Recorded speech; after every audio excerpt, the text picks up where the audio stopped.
अभी तक हम लोग पढ़ रहे थे periodic trends in physical properties. अब हम बात करने वाले हैं periodic trends in chemical properties. यहाँ पर दो चीजों के बारे में हम लोग डिस्कस करेंगे। The first is periodicity of valence state, जिसको ऑक्सीडेशन स्टेट भी बोलते हैं, और दूसरा है anomalous properties of second period elements. तो इन दोनों के बारे में डिटेल में डिस्कशन होगा। तो पहले स्टार्ट करते हैं पीरियोडिसिटी ऑफ वैलेंस और ऑक्सीडेशन स्टेट्स। इसका मीनिंग समझ लेते हैं। तो अभी तक क्लासेस 9-10 में जिसको हम वैलेंसी बोला करते थे, उसी की जगह पर हम लोग वैलेंस या ऑक्सीडेशन स्टेट यूज करेंगे। सेम हो भी सकता है, इसको कह भी सकते हैं सेम, और कहीं ना कहीं कुछ वेरिएशन भी होता है। तो जो भी है वो सब यहाँ डिस्कस होगा। तो इट्स पीरियोडिसिटी ऑफ वैलेंस और ऑक्सीडेशन स्टेट्स। तो वैलेंस हमें पता है, वैलेंसी जो होती है डिपेंड्स अपॉन इलेक्ट्रॉनिक कॉन्फ़िगरेशन। तो किसी भी एलिमेंट का हम इलेक्ट्रॉनिक कॉन्फ़िगरेशन लिखते हैं, जो भी उसमें वैलेंस इलेक्ट्रॉन्स निकल के आते हैं उसी के हिसाब से हम लोग उसकी वैलेंसी कैलकुलेट करते हैं। उसके बाद जो रिप्रेजेंटेटिव एलिमेंट्स होते हैं एस और पी ब्लॉक, उनके केस में जो वैलेंसी होती है वो वैलेंस इलेक्ट्रॉन्स पर ही डिपेंड करती है। ठीक है, तो कई बार तो वैलेंस इलेक्ट्रॉन्स के इक्वल होती है वैलेंसी, एंड समटाइम्स हमें 8 में से माइनस करना पड़ता है वैलेंस इलेक्ट्रॉन्स को to find out the valency. तो यहाँ हम देख सकते हैं वैलेंस इलेक्ट्रॉन्स का वेरिएशन होता है फ्रॉम 1 to 8, ये ऑलरेडी डिस्कस हो चुका है। तो वैलेंस इलेक्ट्रॉन्स ग्रुप नंबर 1 और 2 में होते हैं, 1 and 2 रिस्पेक्टिवली। ये ग्रुप नंबर 13, 14, 15, 16, 17, 18 सारे रिप्रेजेंटेटिव जो ग्रुप्स हैं उनके लिए वैलेंस इलेक्ट्रॉन्स लिखे हुए हैं। इन्हीं से हम लोग वैलेंसी कैलकुलेट करते हैं। तो इफ वैलेंस इलेक्ट्रॉन्स आर 1, 2, 3 और 4, वैलेंसी सेम रहती है। लेकिन जब वैलेंस इलेक्ट्रॉन्स 4 से ज्यादा हो जाते हैं, 5, 6, 7 और 8, तो हम क्या करते हैं 8 में से वैलेंस इलेक्ट्रॉन्स को सब्ट्रैक्ट करते हैं, तो हमको मिल जाती है वैलेंसी। दीज डेज वैलेंस की जगह पर हम लोग ऑक्सीडेशन स्टेट टर्म का भी यूज करते हैं। तो इंटरचेंजेबली इन दोनों को यूज किया जाता है। Now we know the most electronegative elements are फोन, FON। फ्लोरीन सबसे ज्यादा इलेक्ट्रोनेगेटिव होता है, then comes oxygen at the second place, nitrogen आता है एट द थर्ड प्लेस। अब हम यहाँ दो एग्जांपल्स के थ्रू डिस्कस करते हैं। तो फर्स्ट वी हैव OF2। यहाँ ऑक्सीजन और फ्लोरीन दोनों ही नॉन मेटल्स होते हैं, तो इनके बीच में बनता है covalent bond by the sharing of electrons. अब ये जो फ्लोरीन है, फ्लोरीन के पास होते हैं टोटल 7 वैलेंस इलेक्ट्रॉन्स, तो ये एक इलेक्ट्रॉन शेयर करेगा। अब टोटल 2 फ्लोरीन हैं, पहला फ्लोरीन भी एक इलेक्ट्रॉन शेयर करेगा ऑक्सीजन के साथ, दूसरा फ्लोरीन भी एक इलेक्ट्रॉन शेयर करेगा विद ऑक्सीजन। ऑक्सीजन दोनों तरफ एक एक फ्लोरीन से जब शेयर करेगा, इसके टोटल 2 इलेक्ट्रॉन शेयर हो जाते हैं। So on the basis of this, अब अगर हम दोनों को इलेक्ट्रोनेगेटिविटी के टर्म्स में कंपेयर करें, तो we know fluorine is more electronegative, और ये सिर्फ एक इलेक्ट्रॉन शेयर करता है, इसलिए जो फ्लोरीन का ऑक्सीडेशन स्टेट है उसे हम मान लेंगे -1। एक इलेक्ट्रॉन शेयर हो रहा है, दिस इज मोर इलेक्ट्रोनेगेटिव। तो जो इलेक्ट्रोनेगेटिव एलिमेंट है वो नेगेटिव साइन के साथ आएगा।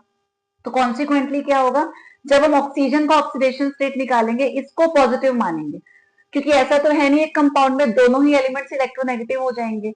ऑल्दो दोनों इलेक्ट्रोनेगेटिव होते हैं, बट अगर इन दोनों को आपस में ही जोड़ दिया जाए, तो ये क्योंकि ज्यादा इलेक्ट्रोनेगेटिव है, ये नेगेटिव ही रहेगा। इसके कंपैरिजन में जो ऑक्सीजन है वो पॉजिटिव बिहेव करेगा। देयरफॉर ऑक्सीजन का ऑक्सीडेशन स्टेट आ जाएगा +2, क्योंकि ये 2 इलेक्ट्रॉन शेयर करता है। सिमिलरली एक और एग्जांपल लेते हैं Na2O का। यहाँ पर सोडियम मेटेलिक है, ऑक्सीजन इज नॉन मेटल, तो दोनों के बीच में बनता है आयनिक बॉन्ड। जो सोडियम है वो अपना एक इलेक्ट्रॉन ट्रांसफर करेगा ऑक्सीजन को, दूसरा सोडियम भी एक इलेक्ट्रॉन ट्रांसफर करेगा ऑक्सीजन को, और ऑक्सीजन की वैलेंसी 2 होती है, वो दोनों से एक एक इलेक्ट्रॉन एक्सेप्ट कर लेगा। ठीक है, now in terms of electronegativity we know oxygen is electronegative, इसलिए इसके ऑक्सीडेशन स्टेट को मान लेंगे -1, तो ये हो जाएगा ऑक्सीजन की वैल्यू आएगी -2, क्योंकि ये 2 इलेक्ट्रॉन्स को एक्सेप्ट करता है फ्रॉम 2 सोडियम्स, और ये साथ में नेगेटिव रहेगा। ठीक है, इसके कंपैरिजन में ये इलेक्ट्रो पॉजिटिव हो गया, और सोडियम की वैल्यू आ जाएगी +1, क्योंकि एक इलेक्ट्रॉन ट्रांसफर करता है। सो ऑक्सीडेशन स्टेट को कैसे डिफाइन करेंगे, it is the charge acquired by an atom of an element on the basis of electronegative consideration from other atoms in the molecule. अब जैसे ये एक मॉलिक्यूल है, यहां अगर हम ऑक्सीजन का ऑक्सीडेशन स्टेट निकाल रहे हैं, तो हमें क्या करना पड़ेगा, दोनों की इलेक्ट्रोनेगेटिविटीज के हिसाब से ही चार्ज देना पड़ेगा। तो अगर हम 2 सोडियम्स को रिमूव कर देते हैं, फाइनली जो ऑक्सीजन पे चार्ज आएगा वही उसका ऑक्सीडेशन स्टेट होगा।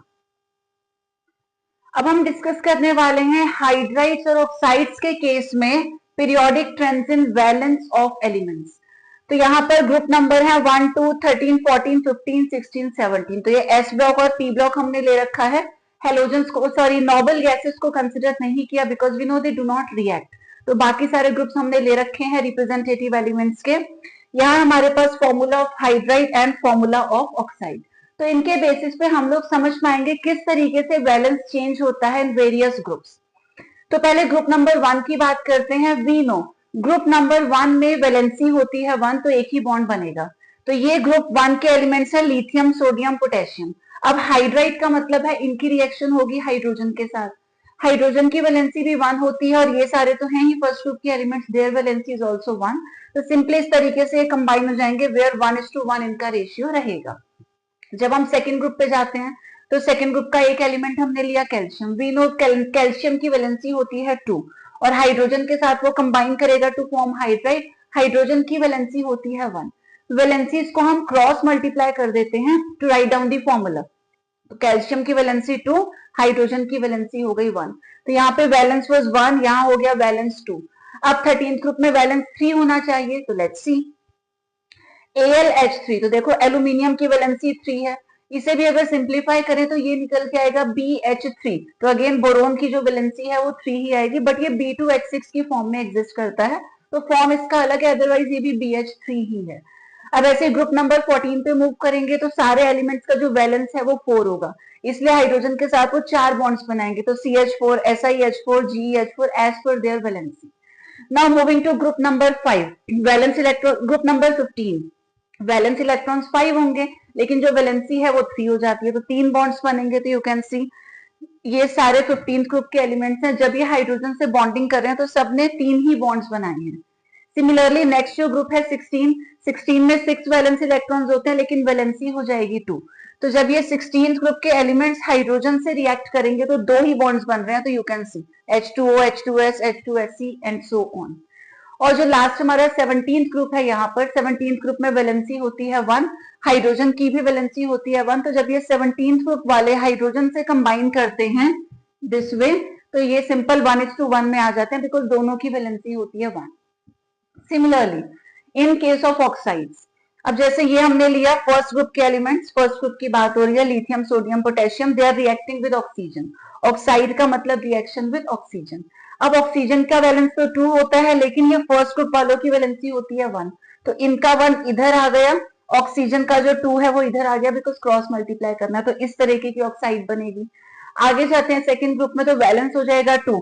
अब इनका भी वैलेंस 2, ऑक्सीजन की भी वैलेंसी 2, तो 2 और 2 लिखेंगे वो कैंसिल आउट हो जाएगा। 13 ग्रुप में जाएंगे, वैलेंस विल बी 3। तो you can see boron 3, oxygen की वैलेंसी 2, एल्यूमिनियम 3, ऑक्सीजन तो 2 ही होता है। ये सारे 13th ग्रुप के एलिमेंट्स है तो इनकी वैलेंसी 3 है। तो Ga की 3, In की 3, ऑक्सीजन की 2 होती है, वो इधर क्रॉस मल्टीप्लाई हो गया। तो ये ट्रेंड है इनके हाइड्राइड्स और ऑक्साइड्स में। तो we can clearly see group number से हमें वैलेंस पता चल रहा है, वैलेंसी पता चल रही है, कह दो ऑक्सीडेशन स्टेट पता चल रहा है। ग्रुप नंबर 1 में 1 हो जाएगा, ग्रुप नंबर 2 में 2, ग्रुप 13 में 3 हो जाएगा, 14 में 4 हो जाएगा and so on. We are now going to discuss a very important topic जो कि है anomalous behavior of second period elements। तो हम लोग यहाँ बात करेंगे रिप्रेजेंटेटिव एलिमेंट्स की जो कि होते हैं S ब्लॉक और P ब्लॉक वाले एलिमेंट्स। तो यहाँ क्या होता है, नॉर्मली हमने पढ़ा है किसी भी एक पर्टिकुलर ग्रुप में जितने भी मेंबर्स हैं उन सबके वैलेंस इलेक्ट्रॉन्स इक्वल होते हैं। फॉर एग्जांपल जैसे ग्रुप 1 और 2 हैं, तो ग्रुप 1 में सबके पास 1 वैलेंस इलेक्ट्रॉन है, यहाँ सबके पास 2 वैलेंस इलेक्ट्रॉन्स हैं। तो पर्टिकुलर ग्रुप में क्योंकि वैलेंस इलेक्ट्रॉन सेम है, इनकी वैलेंसी भी सेम है, देयरफॉर इन सब की प्रॉपर्टीज भी जो है वो सेम होती है, ऐसा हमने अभी तक पढ़ा था। लेकिन जो फर्स्ट मेंबर होता है इन वाले ग्रुप्स का, तो ये 1 और 2 ग्रुप का मतलब S ब्लॉक हो गया, इधर हमने कुछ P ब्लॉक के ग्रुप्स लिखे हुए हैं, ये सब रिप्रेजेंटेटिव एलिमेंट्स हैं। इनको रिप्रेजेंटेटिव क्यों बोलते हैं, क्योंकि पहला मेंबर बाकी सबको रिप्रेजेंट करता है। इट मींस जैसी प्रॉपर्टीज फर्स्ट मेंबर की हैं वैसी ही प्रॉपर्टीज बाकी सारे मेंबर्स की भी होती हैं, लेकिन कहीं कहीं ये जो फर्स्ट वाला है खुद ही बिगड़ जाता है, तो इसकी कुछ प्रॉपर्टीज बाकी एलिमेंट से मैच नहीं करती। मैक्सिमम सेम होंगी सबकी, लेकिन कुछ ऐसी प्रॉपर्टीज हैं where the first element will behave differently compare to the others. For example जैसे पहले पहले मेंबर्स हैं ये ज्यादा कोवेलेंट कैरेक्टर शो करते हैं, वेयर एज जो नीचे वाले होते हैं ये आयनिक कैरेक्टर शो करते हैं। ठीक है, अब बात करते हैं कि ऐसा क्यों होता है। तो ये जो एनोमलस बिहेवियर है उसके बेसिक कुछ रीजंस यहाँ पर लिखे हुए हैं। तो फर्स्ट इज स्मॉल साइज। हमें पता है ऊपर जो एलिमेंट्स प्रेजेंट होते हैं उनका साइज छोटा होता है, जैसे जैसे हम नीचे आते हैं नंबर ऑफ शेल्स बढ़ती हैं तो साइज इंक्रीज हो जाता है। इट मींस इन सबका साइज काफी बड़ा है और इनके कंपैरिजन में ये जो फर्स्ट मेंबर्स हैं their size is very small. High charge to radius ratio, ये भी एक बहुत इंपॉर्टेंट फैक्टर होता है। इनका जो चार्ज टू रेडियस रेशियो होता है बाकी सबके कंपैरिजन में वो ज्यादा होता है। देन हाई इलेक्ट्रोनेगेटिविटी, इलेक्ट्रोनेगेटिविटी के बारे में भी हम पढ़ चुके हैं कि डाउन द ग्रुप जाने में इलेक्ट्रोनेगेटिविटी कम हो जाती है और लेफ्ट टू राइट में इंक्रीज होती है। तो ये जो फर्स्ट वाले मेंबर्स हैं सेकेंड पीरियड के हैं वैसे तो, बट यहाँ फर्स्ट मेंबर है हर एक ग्रुप का, इनकी इलेक्ट्रोनेगेटिविटी काफी ज्यादा होती है in comparison to the remaining members. उसके बाद most important reason is absence of vacant d orbitals. ये जो फर्स्ट वाले मेंबर्स हैं क्योंकि ये सेकंड पीरियड के हैं इनके पास दो ही शेल्स होती हैं। ठीक है, तो सेकंड तो एस हो सकता है पी हो सकता है लेकिन डी हो ही नहीं सकता है इनके पास, जिसकी वजह से ये वाले जो मेंबर्स हैं ये अपने कोवेलेंस को एक्सपैंड नहीं कर सकते whereas other elements can. For example अगर हम बात करें बोरोन की, बोरोन का एटॉमिक नंबर होता है 5, कॉन्फ़िगरेशन हो जाएगा 1s2 2s2 2p1। तो सिर्फ आउटर मोस्ट वाले को देखें तो इसके पास 2s है और 2p है। टोटल नंबर ऑफ ऑर्बिटल्स जो है वो है 4, देयरफॉर इसका जो मैक्सिमम कोवेलेंस हो सकता है वो 4 हो सकता है। On the other hand same group का एलिमेंट है एल्यूमिनियम विद एटॉमिक नंबर 13, इसका जो आउटर मोस्ट कॉन्फ़िगरेशन है वो होता है 3s2 3p1। अब हमें पता है थर्ड वाले शेल में sp के साथ d भी होता है, भले अभी वो खाली है because electrons are not there, but फिर भी अगर 3s 3p और 3d के ऑर्बिटल्स को काउंट करें तो टोटल भी है 9 ऑर्बिटल्स।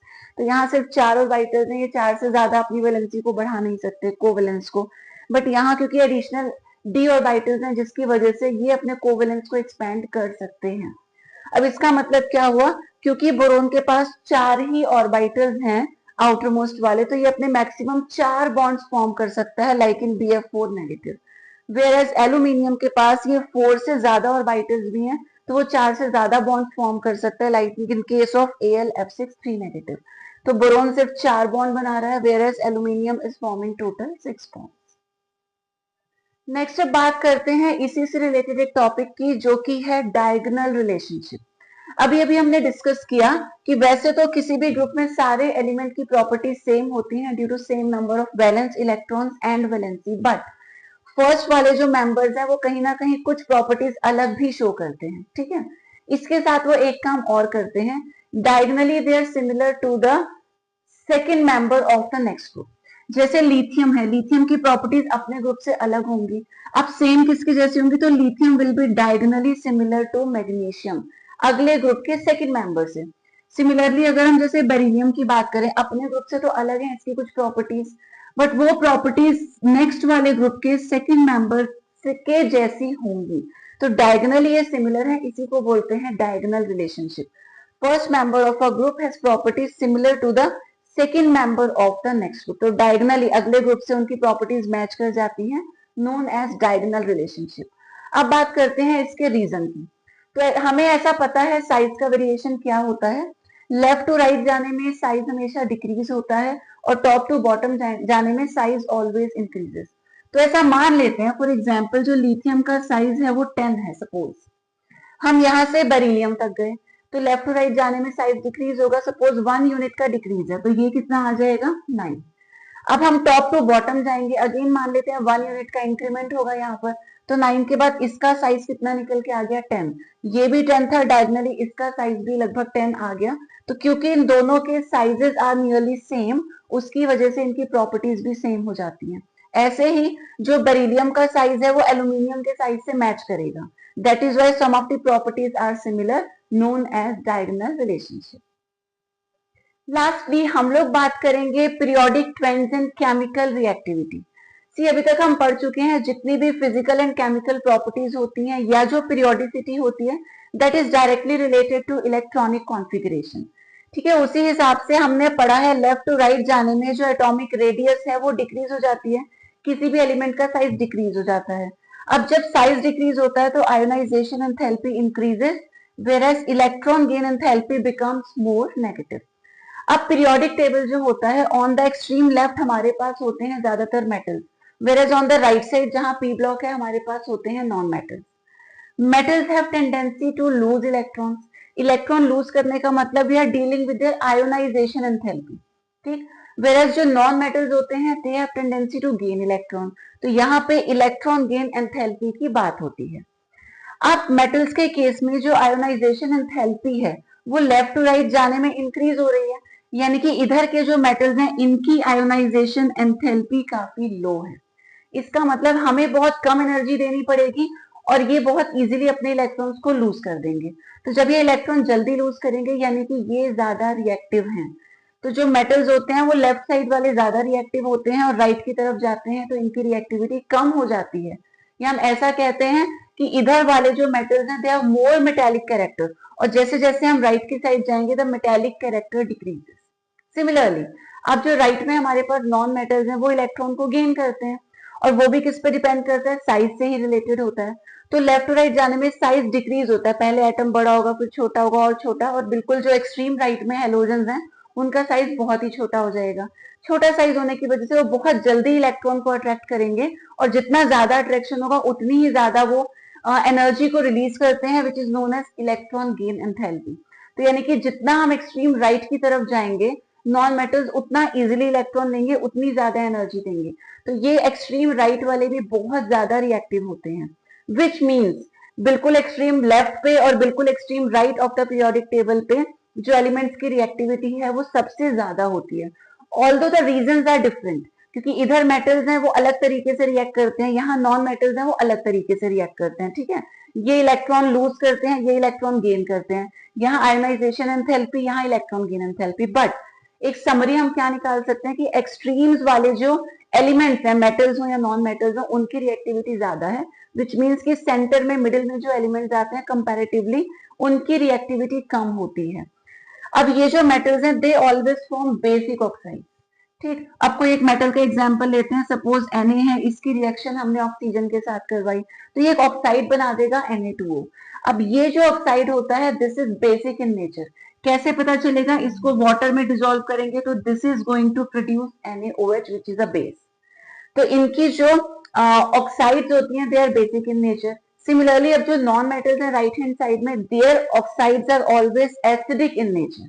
तो ये जैसे कोई भी आप फ्लोरीन ले लो, तो fluorine is a non metal, इसकी ऑक्साइड जब बनेगी, ऑक्साइड बनाने के बाद जब हम उसको वाटर में डिसॉल्व करेंगे it is going to produce an acid which means कि इनकी जो ऑक्साइड्स हैं they are acidic in nature. तो बस इतना ही आपको याद रखना है, एक्सट्रीम्स वाले जो मेटल्स हो या नॉन मेटल्स हो they are highly reactive, centre में मिडिल में रिएक्टिविटी कम होती है, metal oxides are basic in nature whereas non metallic oxides are acidic in nature.